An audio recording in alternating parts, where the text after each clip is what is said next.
Hey, everybody, and welcome to episode number 276, the final edition of the Chris Rose Rotation, a production of John Boy Media. Yeah, it's the final show. Here's the deal. We're kind of revamping the program. We're going to have a brand new episode and series that is coming out at the end of March. It'll be called Dugout Discussions with Chris Rose. It's going to be coming your way from the ballpark, so it might be Dodger Stadium, Angel Stadium, wherever I decide to travel as well. So you'll want to tune in for that, and I'll explain a little bit more in detail what it's about. But today's show is about thanking all the people who have helped us along the way, not only the people behind the scenes, but obviously the ones who help provide the interesting stories and the entertainment over the last 4+ years. So today we're going to have 5 of the 6 original members. So you're going to hear from Lucas Giolito, Miguel Rojas, Trevor May, Stevn Brault, and Tyler Glasnow. We'll have little 8 to 10 minute segments reminiscing, finding out how they're doing right now as we head into the 2025 season and beyond.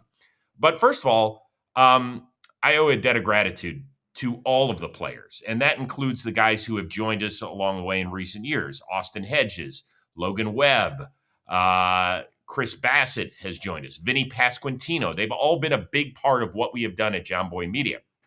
Truth be told, we do not pay these guys. We never have. They did this out of the goodness of their heart because they love the sport, and hopefully they love the content that we have here at John Boy Media.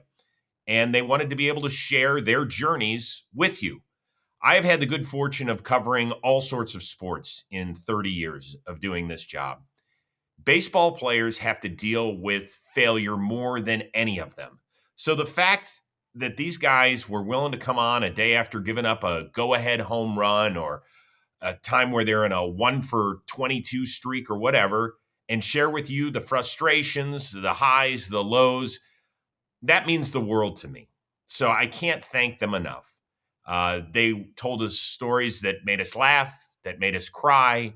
We had people that got married, got divorced, got traded, won World Series, had babies. There's a lot of shit that happened in 4 years of this show, and we are so happy to take a trip down memory lane. So why don't we do that right now? Let's start it off with one of our favorites, Miggy Rowe. Miggy Rowe, it is good to have you hitting leadoff today. How you doing, brother? Everything is good, man. Kind of sad. This one is a tough one because I received the news when I saw you in spring training Mm-hmm. that we're not gonna have the our seats down here and talk about life and in general and having the extensive conversation. But I know what is coming in the future is gonna be even better, and we're gonna continue to entertain some people. So I'm excited to be leading off this episode, and thank you for having me again. Absolutely, buddy. Absolutely. I remember when I called you. You know, I had talked to you a couple of times on Intentional Talk, maybe 2 or 3 times during your Mhm. time in Miami. I remember one time we talked about Aaron, your son, being terrified of the monkey mask, right? All Do you that. remember that? Oh yeah, Wow, that's a that. that's a long time ago, but I appreciate that you remember. Yeah. I think that Yes. got you in, Yeah. in hot water with your wife, didn't it?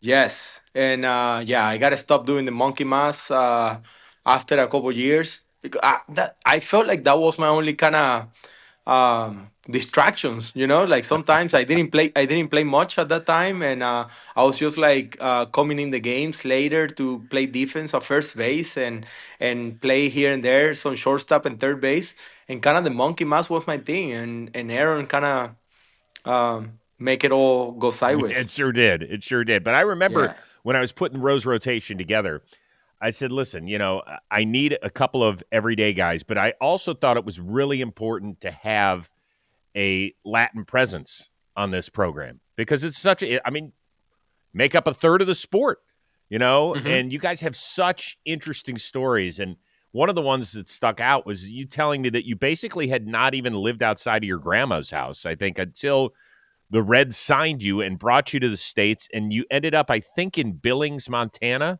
right? Out of Hmm. the That was my first kind of full year in United States because I came and I went to Sarasota, Florida. I was there for like a month and a half for extended spring training, and after that, I I'm by myself in Montana. um 3.5 months of baseball over there, kind of by myself with a couple other Latin American, Venezuelan teammates, and one Puerto Rican that I got a really good relationship with him. But other than that, you gave me the opportunity to tell everybody my story. And it was an incredible one. Correct me if I'm wrong, but the family you stayed with, I thought was Mhm. Spanish speaking, and you Half. half Spanish, right? And you were Mhm. walking around the house learning English from rap. And so, didn't the mom Yes. pull you aside? Was like, "Hey, Miggy, I love it that you're learning English. We got we got to dial back some of the words, though." Yes, yeah. So that's one of the ways that I started picking up some words and getting the lingo. Like, I mean, in music and when you watch comedy shows and stuff like that. And I'm a big fan of Kevin Hart. And obviously, I'm into his routines and his performance, and a lot of the words that he say there, they're not, you know.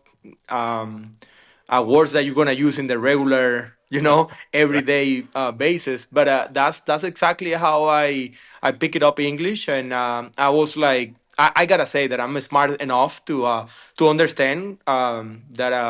I mean, I could use some words in certain occasions, and the other ones were just to be to build my personality in the clubhouse, because clubhouse is kind of like. Um, Off the record stuff, like we talk in the clubhouse different kind of language, and everybody should know that the players, when they're in the locker room and there's no cameras around, that the real kind of personality come out, and we have our fun. So I mean, yeah, that's I mean, you make me reflect on years that really enjoy being around that family that could speak a little bit of Spanish, but mainly was English, and I was trying to pick it up at that time. Yeah, I mean, listen, I got as much response about you as I think anybody on the show, because your story is so unique than guys who grew up in the States here, right? I mean, Right. during the time that we did this show, you lost your mom, you Hmm. lost your grandpa, whom you were very, very close with. Right. You got traded, you won a World Hmm. Series, you won a Venezuelan series. You had a lot of stuff going on. This has been an emotional roller coaster for you over the 4 years that I think our audience has gotten to know you. Yeah, I think my daughter too. She, Right after 2020, yeah, in 2021. So yeah, a lot of personal stuff happened, and I got to share with you, and not just with you, with all the audience. And to be honest, Chris, this has been a great window and great um, opportunity for me to showcase my personality, and hmm for people out there, because obviously, if you see the back end of my baseball card, you're gonna find maybe a utility role player that got the opportunity to play every day at shortstop for part of 4 or 5 years in Miami, and then became a Dodger again. And I mean, it's a piece of what we're trying to accomplish, which is having the best team in baseball and winning back-to-back championships. Of course, I know that, but a lot of people outside of the world of baseball, they know about me because of this show and the opportunity to kind of have a platform for me to tell my story, to tell you guys about getting traded and changing my number again, hmm because I changed the number back to 11 first, and tell you about the my grandma and my grandfather and my mom passing, and the whole cancer story, my side business on the music. I mean, you guys being supportive, and it's been amazing, because I give you some feedback from the baseball world, good and bad, because not everything is being great and amazing. We have some um, gray and dark areas that we have to talk to, about some problems in the clubhouse and stuff like that. And I mean, it's normal. It's been real, and it's been really like pure honesty. I mean, it's been me and my heart, and I appreciate you guys for giving me this opportunity. it's been our pleasure. I mean, we've given you a platform, but you've taken it and run with it, and it's been great. We knew you as the shoe guy who every road trip you would. right? Are you still doing that, Miggy? Are you still buying shoes No, not every anymore, road not trip? anymore, Chris. But I feel like I still go shopping a lot, especially when I got good days. I kind of continue to do that, especially when I get two hit day, homer day, maybe three RBIs or something like that. When it's like something that is really special, I actually take care of myself and kind of like go outside and go to a place. And but the shoe thing is, as long as you keep buying shoes, right? There's less options Mm, because I mean, you got all the pairs that you ever think that you like and you want. And then this industry kind of like put more stuff out there every single year that I don't necessarily like, and I don't like to buy shoes that I don't wear. mm. So yeah, I still like buy some shoes and get some stuff, but I going back to like maybe some perfumes or jewelry or earrings, like or church like this one. And I was trying to find a way to get me something during the year. What did I tell you the minute I saw you at spring training? You were the first guy I saw at Dodgers camp this year. You gave me a big It hug, and smells good, it's incredible. right? It real it's Yeah, and I think that's Kike's fault, to be Oh, honest, because so Kike collect fragrance, right? Perfumes and colognes and all that. So a couple years ago when he got traded, so in my locker there's a bunch of shoes, right? So you can find cleats, molded cleats, metal cleats, basketball shoes, running shoes from Mookie. Mookie is being really great to me and special because he's a Jordan guy. I love the Jordan brand, and Michael Jordan is my favorite athlete of all time. And Mookie, the other day, he called me on FaceTime. He's back home in LA, and he's telling me, "Hey, Miggy, I gonna give up all this pair of shoes." And he got like just laying down there like maybe 60 or 80 pair of Jordans, and he's calling me on FaceTime to see if I want any of those pairs right there, so he can keep it for me for the season and bring it back to Arizona or LA. So I really appreciate that because that's a bless. But going back to Kike, he got a lot of perfumes on his locker. It looks like a Macy's when you walk through Kika's locker. He got the whole stand of perfume there, like different kinds, different shapes and sizes. And I started trying the stuff that he had there. And one day he told me, "Hey, Miggy, I think you're gonna like this one." So he brought me a sample. I used that perfume for a couple days, and I couldn't stop receiving compliments about how good it smelled on me. And next thing you know, I got a couple bottles of that, and I mean, and the same thing happened with a couple of others, and now I have my whole kind of collection of perfumes. that's awesome. Good stuff. I love that. I Yeah, love that. really good. Well, see, here's the deal: is that even though the long form interviews are ending, first of all, I'll see you a ton because we're going to be doing the shows out Hmm. at Dodger Stadium and Angel Stadium an awful lot. So I get to see you probably more now than I Right. did in previous years. But we will continue to chop it up. You will be a vital part of the new show that we're going to be doing, um, and so people will still get to get their full Miggy Rowe experience. So don't worry about that. Yeah, and I think it's a great time because I mean, we're playing for a really important team, Mm-hmm. right? That everybody wants to know about, Mm-hmm. and yeah, I'm pretty sure we're gonna find opportunities to be like with my teammates, and do some stuff with fun guys that I know on the team. And I mean, I'm here for whatever, man. I kind of took, like you say, I took this opportunity because I want to show my face out there too. Because my plan, I have a plan. I know what I want. Of course, I want to play baseball until I can't play anymore. I feel great right now. I'm telling you, after this surgery, I've been running and moving so much better. on the field, and spring training has been great to me and for me and for the team. And I'm looking forward to have another great year. And but for sure, I use this platform to show my face Hmm. and tell everybody that I wanna manage after my baseball career is over.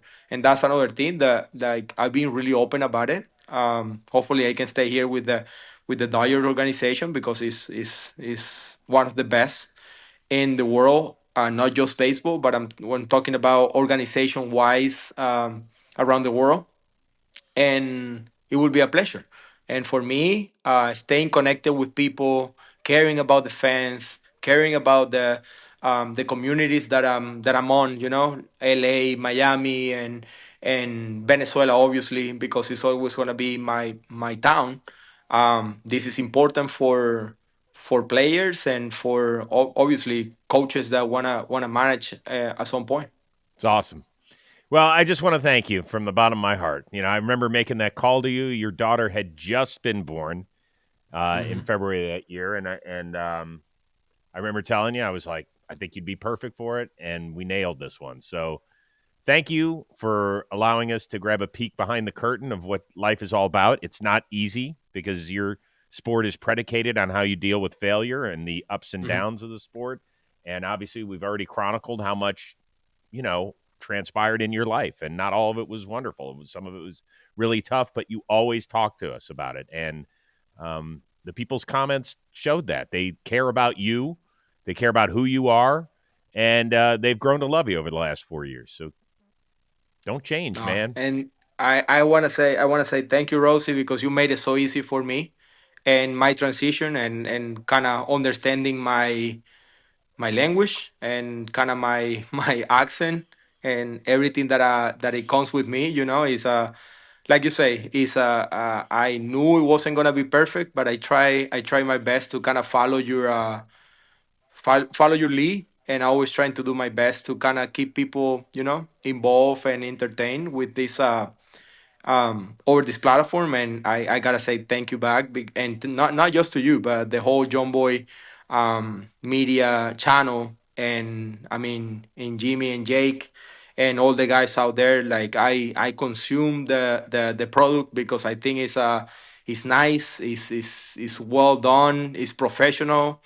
They always respectful. That's one of the things that I look for, and you guys are always. Like, even though you have to talk the good and the bads, you guys always do it with respect, and it's never like offensive to any Hmm. players. And we really appreciate that as players, and that's why you guys got the following, and this thing is gonna continue to grow. Sounds awesome, man. One thing I want to do, I want to shake Shohei's hand. I haven't met the guy yet, for goodness sakes. Okay, I I, want I to can make that shake happen. hands with him. Shohei and I are I know you close, guys are. so I can make that happen for sure. Yeah. Well, listen. Next time you're in Dodger Stadium, Yeah. I think it's gonna be after. I'm pretty sure you're gonna be there for the Freeway Series, right? Well, you guys only play one game, and I'm actually, I think, traveling back from the East Coast on that day. Then Okay, you go to Anaheim. So I'll probably Anaheim. see you in Anaheim. Okay, so we got a chance. We got a chance there before all the craziness Oh happen. yeah, crazy. Because I mean, those games are nice because we're playing like night games, in a big stadium, and kind of like our whole routine that we do. Spring training is kind of chaotic sometimes because we're all over the place, Yeah. but those games are gonna be a little easier, and I'm pretty sure we can get that You're done. awesome. Thanks for everything over the last 4+ years. It's been a blast, and we'll continue to do it. Have a safe trip to Japan, and Appreciate it I'll see you back here in Southern California, brother. And keep smelling great. for It's sure. awesome. I'm gonna try. I'm gonna try for you. That way, buddy. All right, Rosie. Thank you very much, man. Question for you. You finding it difficult to find time for a complete, balanced meal? That is where today's sponsor, Huel, spelled Huel, comes in handy. Huel is a global complete nutrition brand with over 500 million meals sold. Their Black Edition ready to drink is a complete meal in a bottle, 35 grams of protein, 27 vitamins and mineral, and it is low in sugar, all in one handy dandy bottle. Now, for me, mornings get a little chaotic. I'm out the door in minutes. I don't have time to whip up a balanced meal, which is where Huel Black Edition comes up clutch. It keeps me full, energized, and focused so I can tackle whatever the day throws at me. So join the community of Hooligans with this exclusive offer for new customers. It is 15% off plus a free gift with the code ROSE15 at Huel.com. That is 15% plus a free gift for new customers. The code is ROSE15 at Huel.com. Unlock a healthier, easier way to eat with Huel. Nutritionally complete meals in minutes so you can focus on what really matters. See the description for terms and conditions. All right, time to welcome in my first ever co-host of the Chris Rose Rotation. Where you been, Trevor May? Doing baby stuff mostly. Yeah. Lots of baby stuff and a lot of podcasts, other podcasts and shows, tons of stuff. But I'm having a blast. What you been up to, man? It's been a while. We haven't been able to do this. I know. It has been a while. No, everything is good. First of all, tell everybody about the little guy that you got that's hanging around your crib now. Yeah, I got there is a 5.5-month-old that has come to live with us. And he's that's a joke for those of you that don't know. My wife gave birth and we have a son now. It's amazing. It's they always say, best thing ever. And it truly, truly is. And I was pleasantly surprised that a lot of the things that I was worried about having a kid, like I'm really weird on other people's body fluid, like spit and stuff. I hate it. And I was like, I'm going to hate this. And I don't care at all. It just went away. I thought I was going to be worried about it. It was like it was a big point of anxiety for me. No problem. I don't care. At this point, I've seen everything, or as much as non-solid food can give you. But yeah, It's been wonderful. He's doing so well. Everyone's happy, healthy. And he's an absolutely massive baby. So we saw that coming. Oh my God. He is. Yeah, it's going to be we're going to be ordering his shoes. Let's just put it that way. He can't wear shoes at all. Like we have no shoes that fit him ever. So we don't know how. We haven't figured it out yet. Well, you could go older. Like you could go for 2-year-old shoes, even though he's only 5.5 months. They do make those. Yeah. It's weird. We're in a weird, like he can't walk or anything yet. So like he doesn't need certain things, but like he needs the things that babies who can't walk have, and he's way too big for all that stuff. So yeah, he's wearing 1-year-old clothes right now. Awesome. So. Love it. Keep up the good work, dude.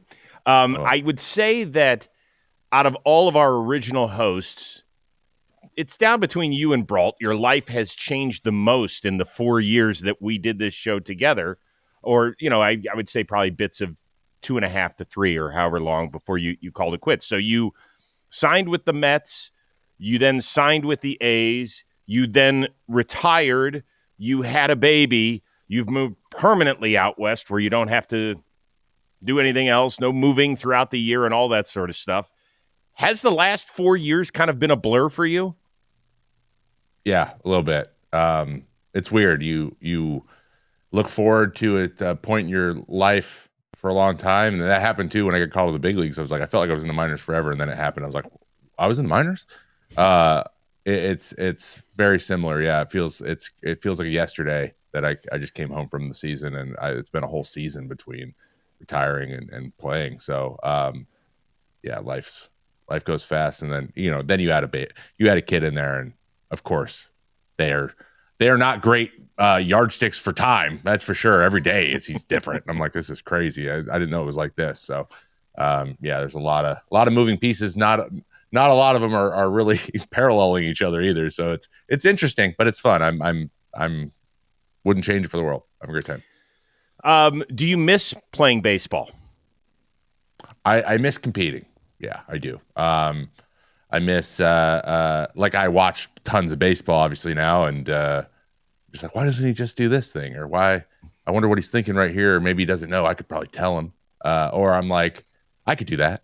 I could still get guys out. And then then I wake up in the morning and I'm like, oh yeah, I forgot the 2 hours of foam rolling that was necessary would probably be 3 hours at this point. So, but yeah, I miss competing. I don't know. I miss doing something at a really high level. I think that's the thing that a lot of people struggle with becoming. Do you miss the guys? A citizen. Oh, yeah. And I've been fortunate that I've still been able to like with all the other stuff I'm doing now, stay in contact with a lot of guys. And honestly, I'm texting with guys that I played with way more than I did when I played with them. So it's been great to keep up with everybody, and guys have been really, really forthright with me and like coming in and like willing to do stuff with me and participate in my projects that I got going. So I'm still getting some of that, and it's a good time. And I'm also doing shows with like other ex-players, so we get a little bit, we get that a little taste of that locker room feel again. So but overall, yeah, it does stink a little bit not walking into a room with a bunch of guys that are all kind of pushing towards the same goal. But it's just kind of the way it goes. You were one of the easier ones that I had to talk to when I started this project. I remember reaching out to you. I think I direct messaged you. We got on the phone. You were like, yep, I'm in. And I think part of that was because you always, while you were playing, I don't think you knew what your finish line was going to be as a player, but you knew exactly what you wanted to do. I mean, you came to this thing with an interest in this business. You wanted an avenue, I think, in order to speak your mind and hone your skills, and now you're doing your own thing, which is great to see, and you add a very different perspective than a lot of us can. Was that part of the reason you did this? Oh, yeah, 100%. And we were we know, like working with Chris Rose, like isn't something you pass up either, especially if you're trying to learn how to do this thing and do it at a high level. I mean, you have the most experience of anyone I've done anything with. So it's just an opportunity that was a no-brainer for me. But yeah, it definitely has been. I knew talking in front of a camera into a microphone was going to be some version of that was going to be what I was probably spending most of my time with right away when I retired, and I didn't know where that would go, but now it's kind of morphed into this, like, kind of the business side of things is fun too. And I've got to hire some interns, got some 21-year-olds that I'm trying to get helping me do all kinds of different stuff and thinking about it, all the things we need to do every day. And it's a good time. It's fun. It's a new world, and there's some frustration in there. And I don't like not being really good at something right away in terms of, planning and scheduling and all that kind of stuff. But I love that I have another thing that I can really devote myself to right out of the gate, because that's the one thing about playing baseball that was really aligned with who I am, is just the everyday focused on it. And so I kind of just supplanted that with media. Well, you've, as I said, you've done a great job, and I'm really proud of you.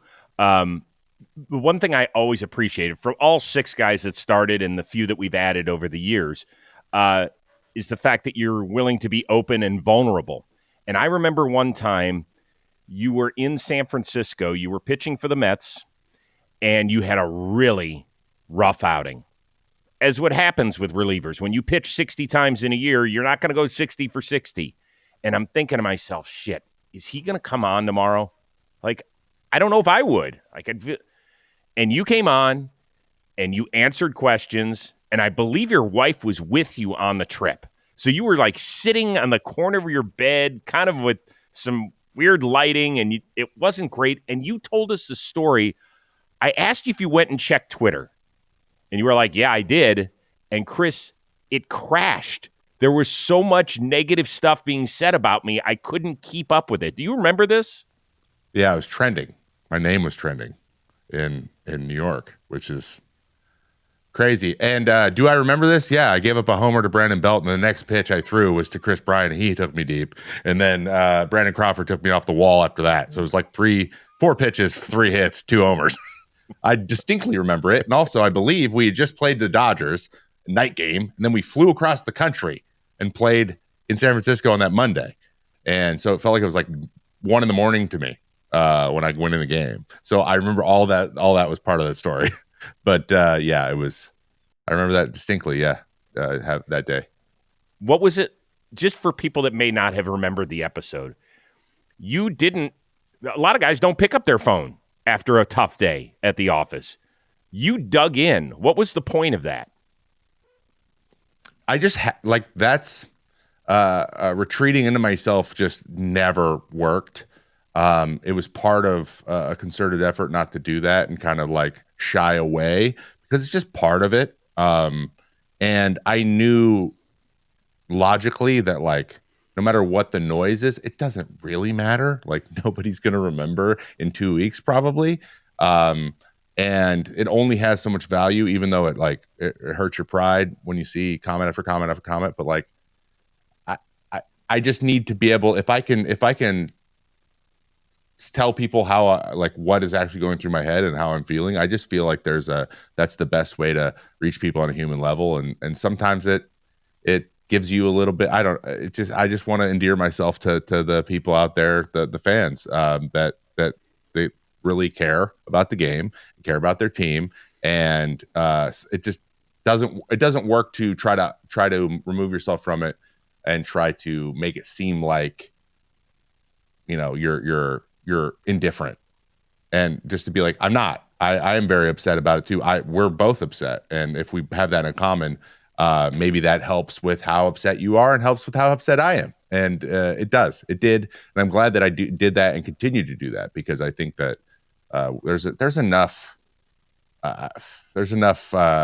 things you try to keep close to vest in baseball, like, oh, my arm's barking, can't tell anybody. Can't tell anybody. It can be lonely. I think that Bellinger said that recently in an interview, that struggling can be really lonely. And that's my goal, is to like bring people in to my brain and in my situation, so it doesn't feel as lonely. And the flip side of that is I can also give them a little insight in how the game works.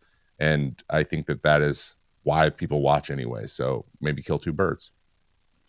Well, as we wrap things up, I just want to say thank you. It's not easy getting a show off the ground, particularly with guys. And I'll admit it, I didn't know the six that started exceptionally well. I had talked to each of you a couple times on Intentional Talk, so it was a real flyer that you took on me and our company. So I want to thank you, because I know that the people that have enjoyed this show over the last several years have gotten a different side of the sport. And even if when you were playing for the Mets, and they might be a Braves or a Phillies fan, they might hate you for 3 hours a night, but they appreciate who you are and the willingness that you're willing to be open and share the vulnerabilities and the ups and downs of being a pro athlete. It's been really cool. It's been my pleasure, and thank you for inviting me to be part of the group, because it was just a unique show and unique idea, and I love that stuff, and I love the players being involved while they're playing, for all the reasons we just talked about. It's just something that I think is I don't want to say just necessary, but like something that does well and that people enjoy, and that I think keeps the game just at this enjoyable level, where it doesn't feel like the sky's falling for all the fans all the time, and not indifferent either. So it was an honor and a pleasure to be a part of it and be the first. I'm always gonna hang my hat on that. So I'm looking forward to seeing what you got coming up next. Yeah, it'll be good stuff. It's all good stuff. Still out at the ballpark, still doing a ton of content. It's just going to be a little different. And so, but I wanted to give everybody an opportunity to say their piece. Your son's name again? Mads. Okay, when Mads May is towing the slab in like 2040. 24, what? 24? That's his draft class. You've already figured it out? That's his draft class? Within 30 minutes of him being in this world, I said to my wife, I said, what do you think first round slot money is going to be in 2040 draft? Will you stop that? Come on now. She'd be like, come on. And I was like, that's exactly the reaction I wanted. By the way, isn't 2040 a little early? We're in 2025. Doesn't that make him 15 and a half? What are we sending him? Yeah. Is he going to be an international he'll be 16. He'll be about 16. Yeah, no, he's gonna go down to a boarding school in Santo Domingo, and we're gonna whatever the rules are, we'll figure out a way around them. I cannot wait to see the content that comes out of this, because Pops will be there the entire way with the lens working in the microphone. Oh my God. Trevor May, we appreciate it, man. Best to your entire family, and thanks for hanging out with us over the last 4 years. It's been a blast. Of course. Thanks for having me, man. Hello, Tyler Glasnow. How are you? What's up? I'm good. How are you doing? Good. You've got the coolest place ever, don't you? Look at you. Wherever you go, it always feels cool to me. That's what I've realized Think so? over 4 years. of doing interviews. I'll let the with property managers know that Is that you what it- approve of all my houses. Oh, so wait a second. This isn't like a place that you bought or anything? No, this is just a rental for Arizona for Oh. spring. Oh, okay. Yeah. It's All a cool right. place, though. I like it. It's been Yeah. awesome so far. I guess Any we only have room- like 8 more days, so I don't know about so far, but yeah. Oh my God! And then you go to Yeah, Japan. we leave. Yes, we leave the 12th, come back the 19th, and then season starts around there. Are you excited? Are you excited for Japan? Yeah, I'm really excited. I've wanted to go for a really long time. We were going to go this off season, but we knew we were coming in season, so I just said, let's go somewhere else. You know, as we say goodbye to our crew that has been with us for 4 years, and it won't be goodbye because we'll still be interviewing you and having fun and all sorts of stuff. You are far and away the most traveled of this group. Every off season, it seems like you go somewhere fun. Is that like your favorite thing to do away from the sport? Yeah, for sure. And you can't really do it that often in the off season just because you have like things to do. And it's still it's like in the beginning of the off season, it's okay to travel because you're not throwing, but you still just need to work out. So it's like you just find places that have nice gyms and you work out and just do your normal life, but in a different country. So that's definitely my favorite thing to do. Yeah, but if I remember correctly, there was one off season. I forget if you were in Thailand or something. There's a picture or video of you throwing like a baseball against a wall. Am I imagining that? That was, yeah. No, that was. It was like I started doing weighted balls I traveled a little later that year, but it was just like plyo ball phase stuff, which is also easy to travel because you just take all your plyo balls with you, all the weighted stuff, and you just find a wall, which most cities have walls, and you just throw the weighted balls and do all that stuff. It's super easy. Did you just say most cities have walls? It's very, very well Yes, done. most of them do. Yes. Mhm. It depends on like structurally how sound they are, but what I've noticed the best is if you find a hotel, like a decently big hotel, they all have loading docks. And loading docks are always concrete or whatever, so it's perfect. Got it. You appeared the second most out of any of our Rose Rotation regulars. Do you want to guess how many times you were on the show? 11. How about 28? What the fuck? Really? That's a lot. Holy crap. I didn't know that. 28? Time yeah, you flies, dude. We're having fun. You should own this place by now. 28. That's nuts. That's a lot. Good for yeah. us. So if you think about it, you've been through a lot since we've started this. You were through a major arm injury. You took us along that journey. You got traded to your hometown team. You received a 9-figure extension. You had a girlfriend move across the country with you. Like, this is a lot of stuff that has transpired in 4 years. Yeah, it's a ton. And she's my fiance now, too. That happened a while ago. I guess that wasn't. Yeah, that happened in August last year. And then we'll get married in like November coming up. So look at that. Lots of stuff going on. Wait a second. How in the world have I talked to you this many times and you did not tell me that I you thought guys you got knew it? that. That's crazy. I guess just because we like posted or anything, but I thought I was 100% sure you knew that. Now I'm not so much. I thought we talked about this. No? No. Oh, well, there you go. Congratulations. Thank you, dude. Yeah, I was nervous when I did it, but it was super fun. I'm glad we did it. Now we're just planning it all in the future. Got the wedding and then life and then kids and all that stuff. Oh my God. So wait a second. Help me. Walk me through this. I'm like flustered now. When did this? You said last August. Yeah, it was in season. We did it like pretty low key thing. We just went to dinner and then went to the beach. And I thought she didn't know, but she's like, I knew the whole time. She's like, you were fucking like. I was like planning to go on like a certain spot on the beach, and she's like, when did you ever do that? So she was pretty aware the whole time. I was pretty nervous. We did it, or I did it, and then she said yes. To tell you that, and then yeah, it's been a while since then. So now we're just planning the wedding and stuff. And where will the wedding be? Back in Florida?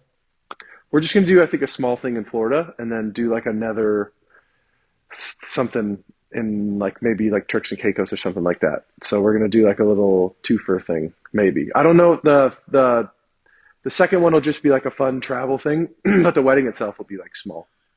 How exciting! I love this. Yeah, Your parents must be flipping out, right? Yeah, they were super happy when it happened, and I called them and did that whole thing. And then they were just here. We saw them, so I've seen them a few times since August, but yeah, they're all very excited.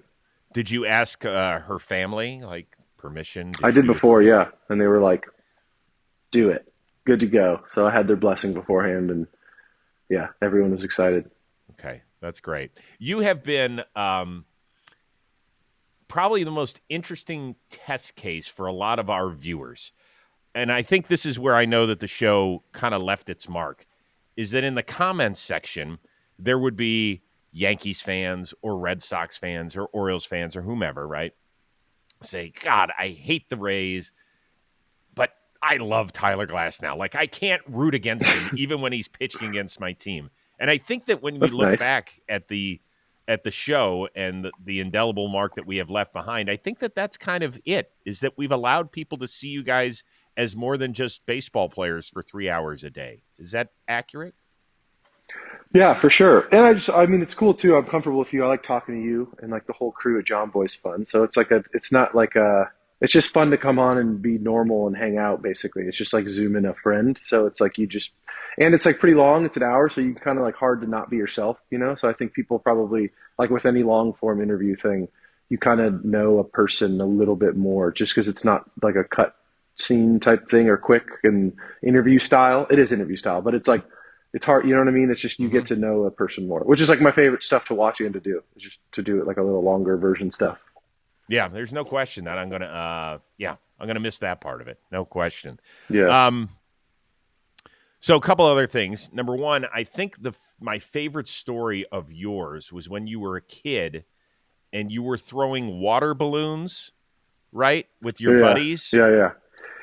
And Yeah, with Dayton and Alex Warham. I just gave the first and last name. I guess that's fine. But yeah, Dayton, Meyer, and Alex Warham. Dayton actually lives out here. I see him all the time. He lives in Arizona. So I still hang out with him a ton. And then I saw Alex relatively recently too. And he might come down as well. And remind everybody whom you hit balloons. Oh, it was the police chief's wife of the city. It wasn't like a targeted attack. It was just you were there and I threw it. And then Alex actually got away. He was scrappy. He like went off the roof and like slid down a drain pipe. And me and Dayton were like, all right, we're stuck. We tried to run away, but like the guys at the auto body shop tackled us. They got us. And then the cops were cool. They were like, you guys are absolute idiots. Like you hit the worst person you could possibly hit. And they just took us to the police station, didn't like arrest us or anything, and our parents picked us up. So they were kind. You've grown up since then. All right, a couple of little baseball things. Kinda. Have you kind of. That's what I dig about it too, is that it's kind of. Yeah. Have you seen the World Series ring yet? Yeah, we're gonna get. Oh, when do we get them? We get them in when we play Detroit, I think, first series at home. But I saw some pictures of it. It's insane. It's like, it's wild. It's huge. I don't know how I'm ever gonna wear it, but it's insane. It's really, really big, real diamondy. A lot of like features on it. It's sick. And is the season a failure with the talent that you've got on your team if you don't win the World Series this year? I think for fans, maybe they could consider it. Like if you're, but I don't know. No, because it's not a failure for anyone else. Like I think that's the expectation. And if we don't do that, we will all be disappointed. But it doesn't mean it's a failure of the season. Like you still get like another year. There'd be like there's a bunch of positives you can take from the season, even if you don't win. What was that Antetokounmpo? What's his name? That whole thing? Refer back Giannis? to that interview. That was the best. Be honest. That was like the best way to do it. He's like, you don't get a raise, is it a failure? That type of deal. So it's not a failure, but it is an expectation that we all expect to hit again. Okay. How excited are you on the season on a scale of 1 to 10? I mean, I would say a 10. It's hard not to be, especially when you're away for so long, and then you get into spring, and I've been feeling good. And I think when that is going well, like health and everything and like mechanics and all that stuff is good. And then like the hardest part is like the ups and downs of a season, but having gone through it and then being hurt, like I'd always rather stress with the ups and downs and stuff. Like it's super stressful, but every job is stressful. So there's a lot of like anxiety with season, and then there's a lot of excitement with season. And so it's kind of like, but you'd always rather be stressed out than not. Like I'd rather always be kind of like, ugh, in fight or flight than doing nothing at home. So it's a blessing for sure. Okay, I want you to do one thing when you're in Japan. just pull Shohei Mhm. aside and just say, hey, take me to your favorite watering hole where we can just sit in the corner and go have a beer together. There's literally zero chance that I could walk around any part of Tokyo. There's no way. If he got spotted, it would just be an absolute disaster. Not a disaster. It would just be so much. Like that dude is Justin Bieber times 10, especially in Japan. It's crazy. You should even see Spring. Like it's like thousands of people for BP. It's insane. It's crazy, and he handles it super well. But I don't know if he's going to be like going out in public and stuff. I haven't really talked to him about it, but I'm sure he'll be sliding into back doors if he does. Yeah, so what is he going to do? Is he going to just go sit in his room and then go to the ballpark and then get on the plane and leave? Like, that's it, huh? I'm sure he's got like if like dinners and stuff, but it's one of those like people don't see him come in or out type of thing. I'm sure he's got like friends or family or whatever going on, but he's got the full incognito mode going, and he kind of has to be. I don't think anyone wants to get like bombarded by people 24/7 when you're trying to eat and hang out. So he's probably got like some, like I said, some backdoor access.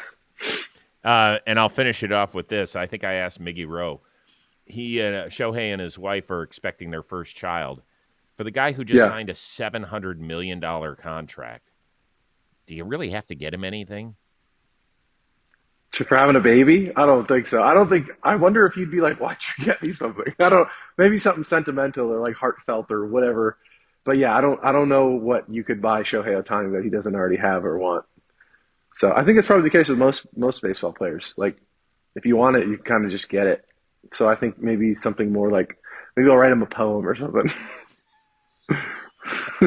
Dear Shohei, that's Yeah. adorable. That's adorable. Well, I can't thank you enough. Like, I'm going to be doing the new show a lot out at Dodger Stadium, so I'll get to see you. Plus, I owe you and your Oh, sick. now fiance Yeah. a nice couples dinner at some point when you have a Yeah. day off during We your have to. crazy season. I would like to do that. Yeah. It's been so nice getting to know your family, too, your parents, Teddy, Carly. I want to meet the baby, the whole bit. Yeah. But, like, I sincerely appreciate all this. You know, all you guys have kind of been willing to open up and let us know who you are and tell us about everything from your successes to your struggles to your injuries to, you know, it's not easy. Not everybody's willing to do it. So I do want to let you know that how much I appreciate it, and everybody here at John Boy Media appreciates it too, buddy. Of course, dude. It's because I like talking to you. It's been fun. And early on, like early in my career, I would go on like intentional talking. You were always super kind to me, and I was like a nobody rookie and stuff, and it was always fun talking to you. So yeah, it's good. You know, you got to find people you can talk to, and especially like in journalism and all that. And I trust you, and it's always been super fun. And you're just like a friend, so it's easy. I don't have to like. It's not like work. Don't make me cry now, for God's sakes. You Do know? it, dude. I'll get some more views. All right, man. Good luck in the season. Always appreciate it. Tell everybody hello. I will. Thanks, dude. Appreciate it. Talk soon. New show. Everyone tune in. Woo. And we say hello to Lucas Giolito, who when is this going to stop? Like, are you just going to let it go all the way down to like your navel? Is that the goal with the beard? No, it was longer than this before photo day. Yeah, they sprung photo day on us like the day before. And I wanted to get a haircut and everything. And they're like, oh, by the way, we're doing photos tomorrow morning. I'm like, dang it. So I had to trim it up myself. And then we had our like full media day where we do all the stuff in front of the green screen. And I had a haircut and everything before that. But this is about the length I'm willing to let it go to. Not too much longer. I was getting too many Dallas Keuchel Yes. comparisons. Yeah. Where's the show barber? What do you mean you had to trim it yourself? I don't like getting haircuts in the clubhouse. Yeah, no, I have a guy here in Fort Myers that I go to. He's awesome, Sean. But you said you did it yourself. For the photo day, I did. Oh, yeah. God. Me and my girlfriend were working on it for a while. That's a cute little project. Mm-hmm. I like that. Okay. Yeah, it's a little gnarly right now, but yeah, I'll probably clean it up before the first start. Okay. So how are we doing, by the way? Great. Yeah, I have my first outing on Tuesday. And how's your excitement level? It's high. I've been waiting for it for a long time. I've thrown 3 live bullpens. My last one was yesterday, and that was my best one. Has me feeling very good, confident, ready to go, ready to get back in the swing of it with competing and executing pitches. Can't wait. All right. So what is the plan in the early going? I mean, where are we? We're less than 3 weeks away from opening day. Yeah, it's not too bad. I'm have my first outing, 5-day schedule. I should be able to get like 4 starts in. We might get creative for the last one. I think the team goes to Mexico, and I'll probably stay back and do like a simulated game on the backfields. And then, yeah, luckily I get to hit my goal, which is like start the season on time. So I'll be in the rotation to start the year, and there might be a little bit of a build up period over the first 2 or 3 starts, but then it's full go. Okay. You told me right before we hopped on here that you had your first taste of the broadcast booth. Were you actually in the broadcast booth, or was it one of those where they just threw the headset on you? No, I did. I went up during our spring training game. Or we had a home game a few days ago, and Rob Bradford invited me to go up there. He's doing radio that day, and so yeah, I put on the headset and helped call like. Well, I didn't call the game obviously, but I was in there just chatting and talking about baseball and what we were watching for like 3 innings. And did you enjoy it? I did. It. You know what's crazy is the game went by so much faster up there than when in the dugout. I feel like baseball goes by way slower. And then when we're up there, and we're talking, calling the game, whatever, it just was like the fastest 3 innings ever. Does it look easier? Does baseball look easier? Uh-huh. I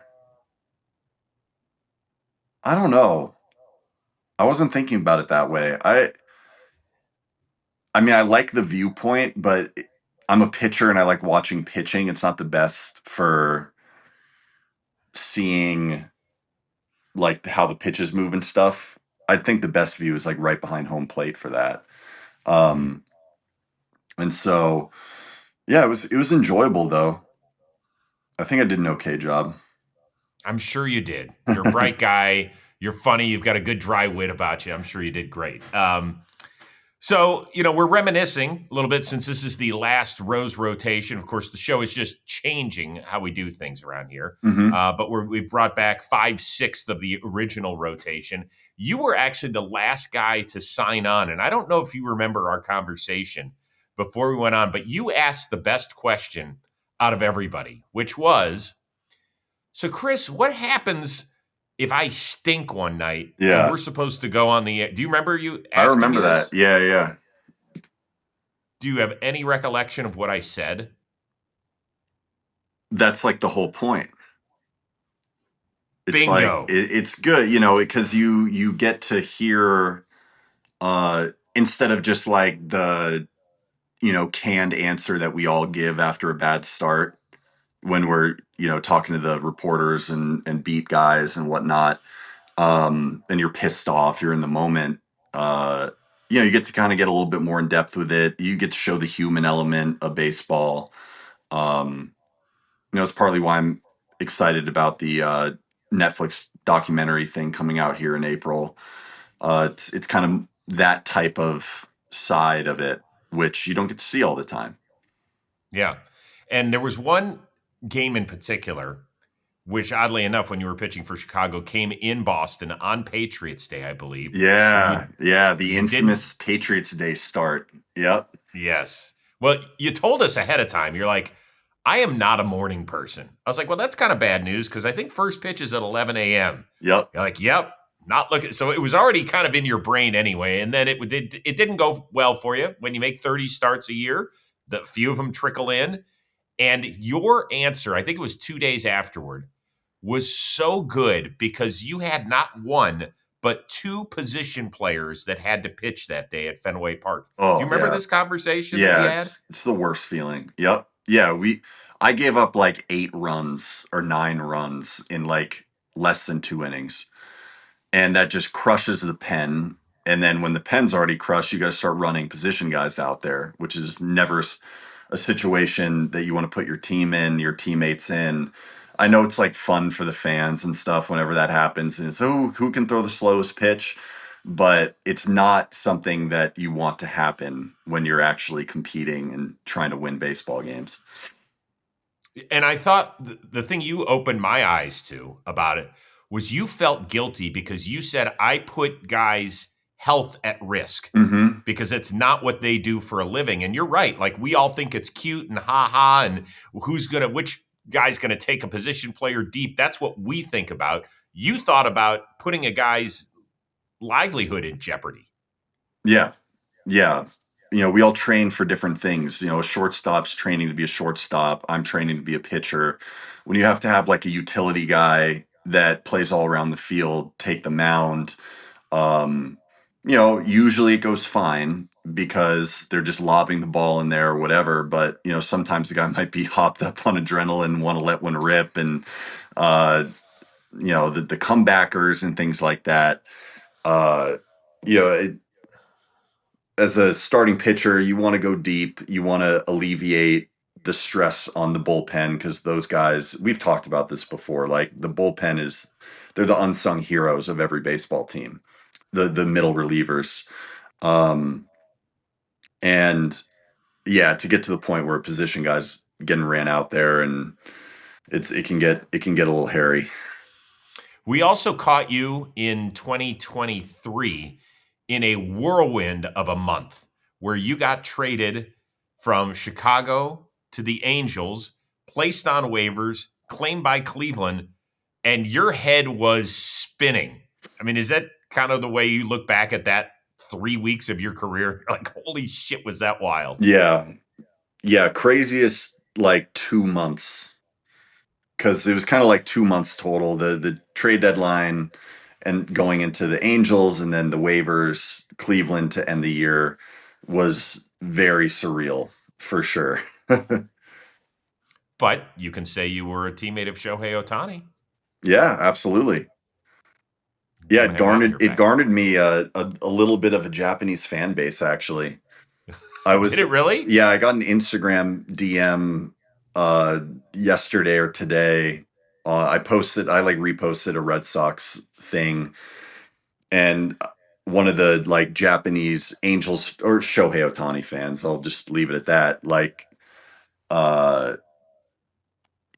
they've sent me a bunch of messages, and I happen to be in the training room when I open it up, and it's in Japanese. So I went up to Masataka Yoshida's translator and have him translate it for me. Anything interesting? It was basically like, it's cool to see you and Sandoval back together. Is he doing all right? How is his recovery? And like, good luck this season or something like that. Okay. Very nice. Yeah, very nice. All good stuff. So overall, the experience was great from our standpoint. I hope that you got out of this what you wanted as well, because I know that obviously there's hesitation. We knew each other a little bit just from the interviews we had done on Intentional Talk, and I had met you in person, I think maybe only one time at the All-Star game in 2019 in Cleveland. I think that had been it. But I appreciate, I've told this to every single one of you guys that we don't pay you. That's not where we are at John Boy Media. You do this out of the goodness of your heart because you love the game and you want to show fans a little different side. So I just want to thank you on behalf of our entire company, and in particular, everybody that's ever worked on this show. I appreciate it. And thank you for, having the show, had a good run, and now you're transitioning. I know it's not like the end, but yeah, I thought it was wonderful.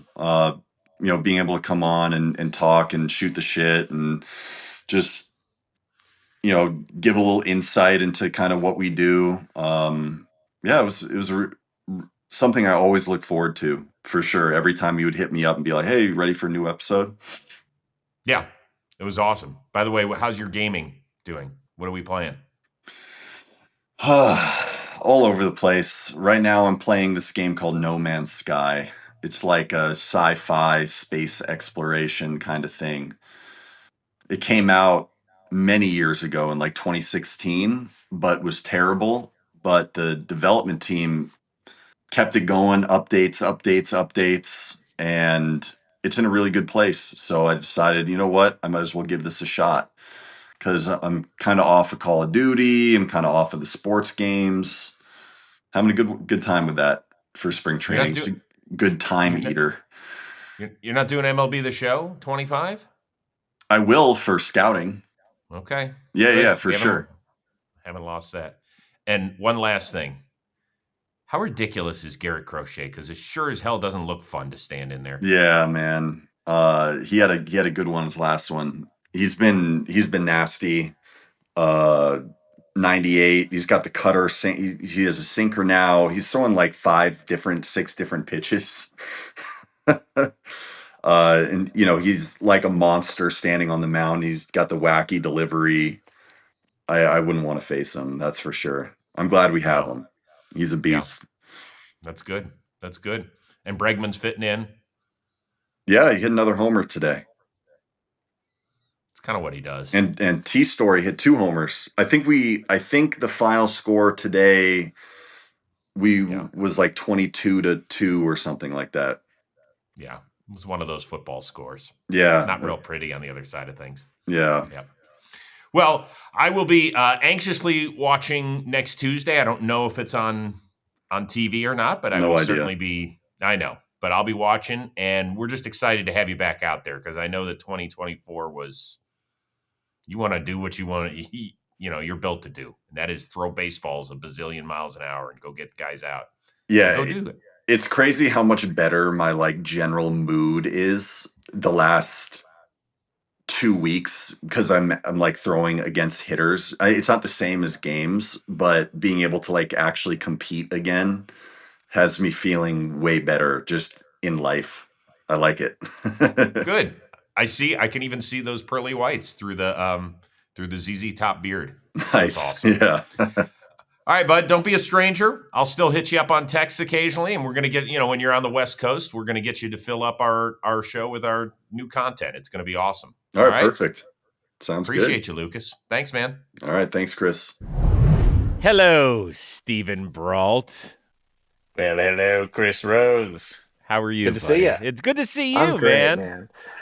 Yeah, it's good to be seen. I really appreciate you having me on once again, dude. It's the Rose Rotation was this is one of my first like really forays into the digital media world. So I appreciate you bringing me back. Absolutely. Well, you're a superstar. You're calling World Baseball Classic qualifiers 7 games in 5 days. Did any of the names trip you up, or how'd you do? Yeah, actually, so so Greg Caserta was the play-by-play. I did color for these games, and it was nice having him. We both before the tournament started, we contacted each other because we got the name pronunciations like 4 days before the tournament. So we were going back and forth, like, hey, do you think I'm getting this right? That kind of thing. But he was awesome. So as play-by-play, he's really the one that has to really say all the names a lot, and then I just get to follow him. So it made it really easy for me because he was so good at it. So it was a lot of fun. Getting those, like Chinese names, obviously just not something we are very used to. So that was a little bit difficult. And then some of the Brazilian pronunciations were a little bit different than I would have expected. But I mean, the whole experience was amazing. So does that mean that you're going to get to do stuff for the World Baseball Classic?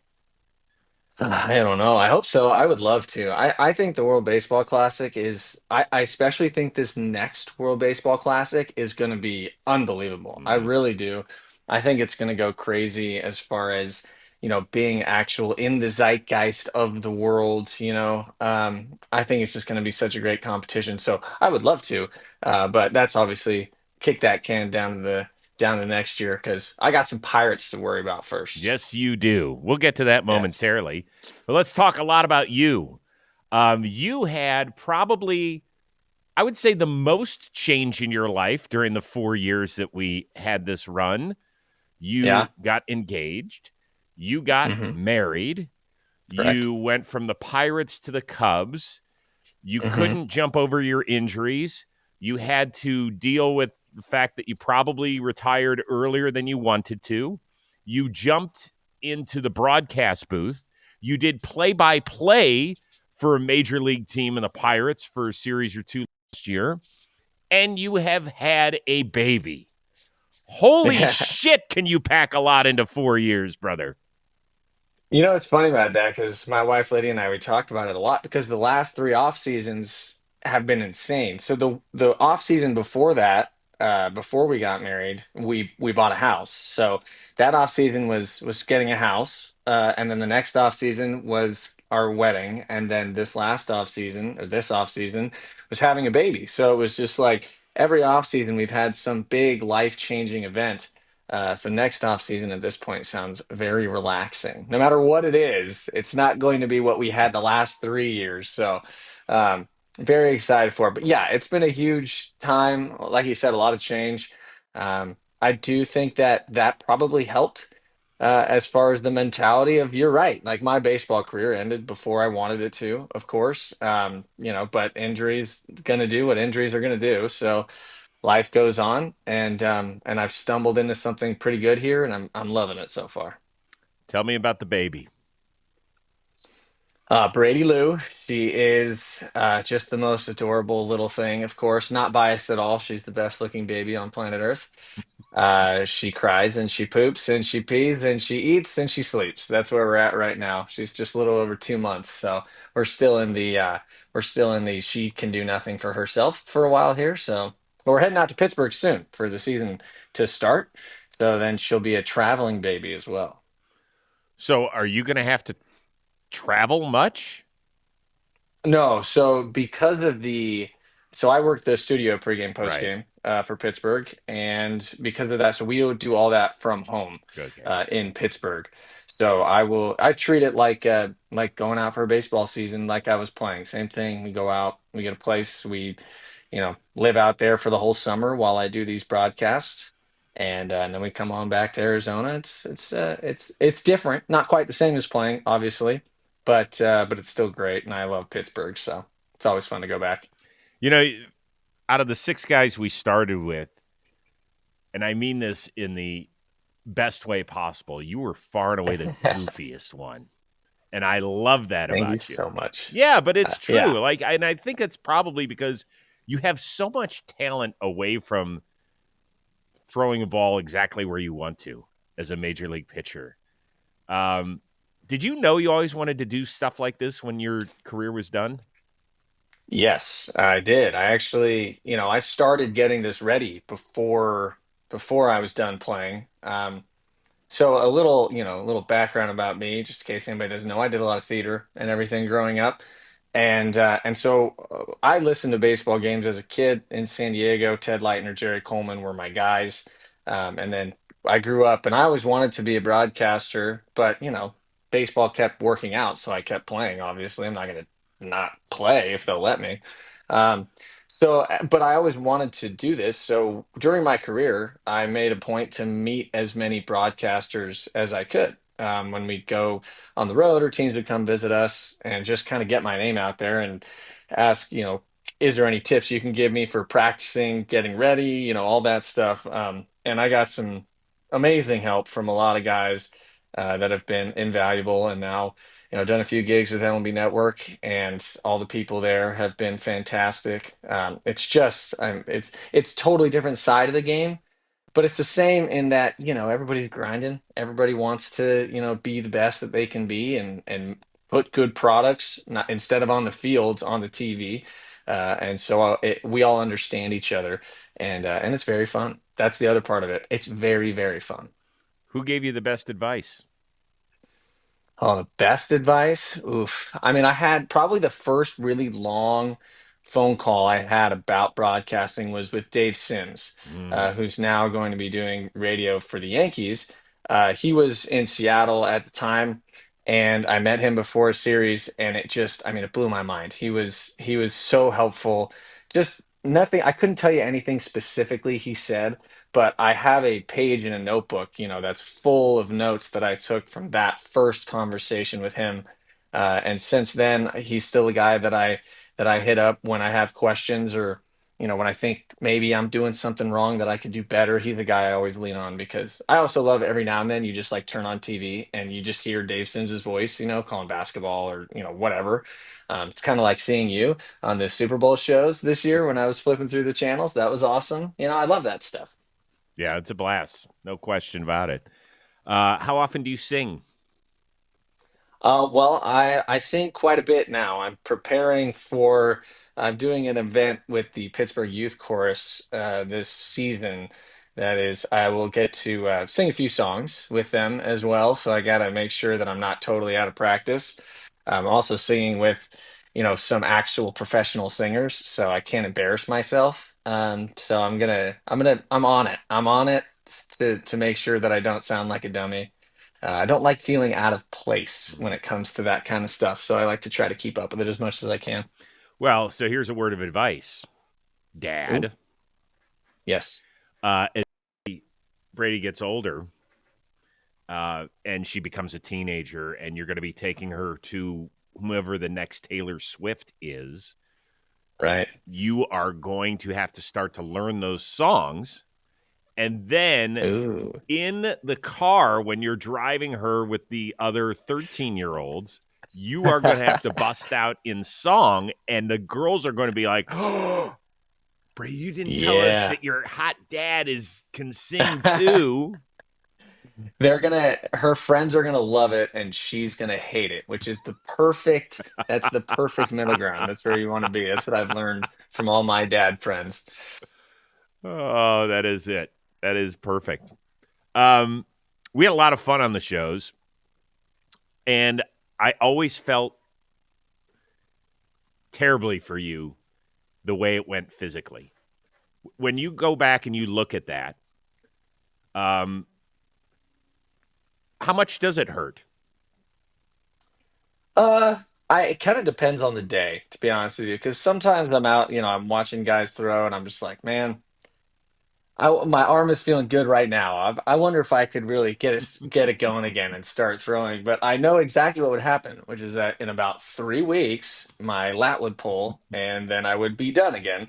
Um, and it's just, it became a process that was so back and forth. I got really the injury once you go back and really look at it. My injury actually started the first time I had anything related to it was in 2019. And then I missed like a month that season, and then I would have missed the first half of 2020, but that got canceled. So I ended up playing those full 60 games, but I would have missed that time at the beginning of the season because I was injured. And then 21 is when it really happened for the first time. And after that, it was a month, like 3 months, 4 months of rehab, and then a month of being healthy. And that was for 3 years. That was my baseball life in 21, 22, and 23. And man, it just wears on you. It's so frustrating because you do everything you can, you do all the right things, you start feeling good. And then, I'd be playing, my time with the Cubs. I only threw 9 games because I was feeling great. I came back, I had 9 really good outings, and then my 10th outing, my arm gave out. I gave up 3 runs, and then that was it. I was hurt, and I didn't throw. That was the last time I threw in the big leagues. And so it ends up being so, unceremonious of a way to end a career that I was hoping was just kind of taking off, right? So there is frustration, and that gets to me sometimes, of course. But luckily, I have a great support system, my family, with Lydia, of course, now with Brady, even though she doesn't know what sport is, she's, a blob.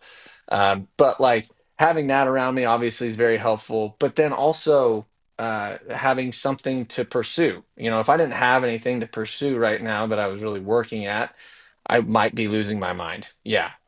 So it is good to have something else that I'm really diving into because it kind of takes away. I don't have time to worry about that. It's not going to happen. C'est la vie, and we move on. And that's, I think, the best way to get over it for me is to sink myself into something else. I do want to hit a quick baseball question before we let you go. All right, what do you got? you have a front row seat to the dude, Paul Skeens. Oh, yeah. Mm-hmm. I had Derek Shelton on this show 2 months ago, 6 weeks ago, whatever it was. And I said, is it possible we're looking at the best young pitcher of the last 40 or 50 years? Most managers aren't going to go out and say, oh, well, yeah, absolutely. But guess what? He said he's in the conversation. He goes, Chris, I can tell you as a former minor league catcher and being around the game as long as I have, he's in the conversation right now. What do you see that we don't?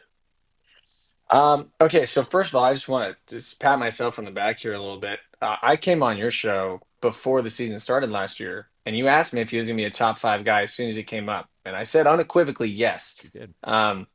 And that's because I had the opportunity of watching him pitch before most people had, like, and really sinking into what he does. And look, there's a lot of pitchers that when you watch their highlights on MLB Network or whatever, wherever you watch highlights, you see their good games. You don't see the pitches that got away and then they end up getting a weak ground ball to short because that's not exciting, right? So what you see is the good stuff that people do usually, which rightfully so. Well, Paul Skeens, his good stuff is just his average. It's what he's always doing. The pitches that he throws, he executes so well with so much movement and obviously a ton of velocity. But he's the three-way player, the three-tool pitcher, I always say, because he has command and velocity and he has stuff. And having all three of those is incredibly rare for anybody. I mean, you're talking about like Garrett Cole, right? I mean, that's the top echelon of pitchers.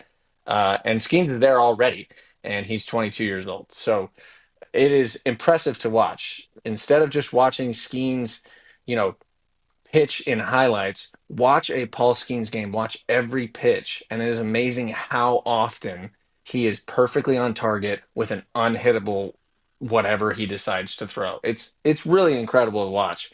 It's just different. It is. It's just different. I'm excited for him. Me too. We're always talking about the next new shiny thing. Folks, I think we got to buckle up. As long as that shoulder and elbow stay okay, damn, we are on for a special ride, and I can't wait. I think it's awesome. He is the shiniest. I want to thank you for, of course. Here's the great thing about each of you guys is I feel like we've developed a friendship. I've gotten to know your parents a little bit, which is awesome. Oh, yeah. And just to see you and the steps you've taken in your career already, which I think is going to be amazing. I could tell the first day I interviewed you here, I was like, this guy's a little different, and he's got different. So I'm excited for you and excited that your father and all this sort of stuff. And don't be a stranger, if you make it out to L.A. anytime soon. I'll make sure. Don't worry. If I have to go out to L.A. anytime soon, I will definitely let you know. Yeah. As a San Diegan, L.A., not totally my jam, man. No. Too fast. Too many people. Yeah, I hear you. I get it. It's been a blast, though. Thanks so much for all your storytelling and your opinions, and everybody always enjoyed listening to the Brault episode. So, best of little Brady, of course, too. I've got a Brady too. That's my baby. I know. So I know. It was totally because of you. That's why we did it. So yeah, different gender, but that's fine. Don't worry about that. Yeah, different spelling. It's whatever. Stevn Brault, thank you. Good luck this season with the Pirates. Thank you very much, Chris. Good luck doing everything that you do. So that'll do it for the Chris Rose rotation. I hope that you have had as much fun watching it and consuming the material as I have. The number one thing I can say, and it's a response from you people, because without you, we don't have a show, is that I would see so many times in the comments, like when Glasnow was on the Rays. I'm a huge Yankee fan, but every time Tyler Glasnow pitches, I'm going to root for him, except when he goes against the Yankees. I would love hearing that. And I heard it so much about every single one of these guys that was a regular on this show. That was the whole idea of the project when we first started, was to peel back the onion and show you that these guys are human beings. They struggle with stuff. They have a lot of highs. They have a lot of lows. And they're willing to be vulnerable and share things with you. And I hope that's what you got out of it. Before I leave, a few other thank yous in addition to the players. the people that have put this show together over the last few years. Robbie Scirocco was with us for almost the entire way. Alex Graap has been doing a great job the last several months on this show. They're the ones who find all the material, all the great video, edit it together, and they have done a wonderful, wonderful job. Noah, who has helped put out the clips for this show, some of them went viral. I mean, there was some crazy stuff that happened. There was some wild stuff that was said on this show, and so Noah, you did a bang-up job as well. And finally, to the bosses, Jimmy and Jake for taking a shot. When I signed on here, it was strictly to do the Chris Rose rotation, a couple of episodes a week. Obviously, my role has significantly changed, and in my opinion, it has changed for the better in the 4 years that I've been with the media company. I am so appreciative because I was coming off a tough fall, right? After 10 years of being at MLB Network, they did not renew my contract, and it was hard for me. I knew I still wanted to be in the baseball space, and these guys gave me a shot to do it. And I've loved every minute of it, and will continue to. So make sure this isn't a goodbye. It's just we're kind of changing gears a little bit. So make sure you tune in to Dugout Discussions with Chris Rose. It'll be coming your way. I think it's Monday, maybe May 24th will be the day of the debut. So make sure you check it out. So on behalf of all of the amazing players that have been a part of our fantastic run, I will say for one last time, this has been the Chris Rose Rotation, a production of John Boy Media.